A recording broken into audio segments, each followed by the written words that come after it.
Well, I really did, based on the members of the committee that were put together. It was a great group that came in and immediately had the best interest of the sport moving forward in all their minds, and that was evident from the first meeting, and because of that we were able to do it, and it's something to be really excited about and very proud of.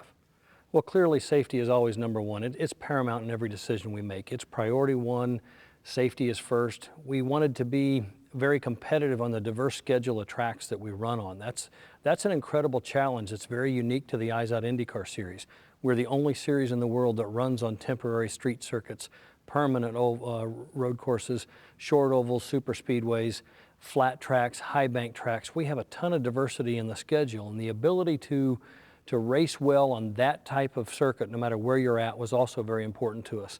Clearly important as well was reducing the cost of participation. So probably the first three things, safety, good raceability, and cost effectiveness, were the first three things we looked at.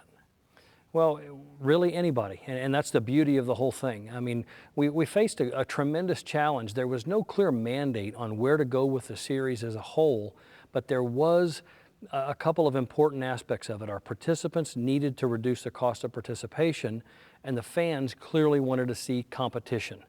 And the two are inherently opposed to each other, at least historically. Whenever you've had competition, cost goes up. And if you've had the ability to amortize the cost over the entire field or get a spec series, then your costs come down, but it becomes a stale series. So the challenge was to try and create both of those, and that's the beauty of what we've created with the IndyCar safety cell that's going to be produced by Dallara, and then the ability for everybody to produce aero kits on top of it. We're still able to drive the cost down.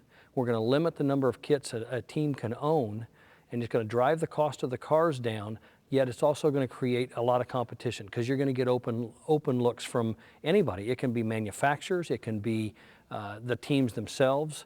You could have virtually anyone design it. They'll own the intellectual property to it. They'll submit the design for approval, and then we'll have it built by an approved manufacturer, and those kits will be available to everybody. So it'll be great competition. Well, it was really important, as you say. Just the business aspect of it was a challenge in itself. Kind of being at the mercy of exchange rates and the value of the dollar was a challenge in itself.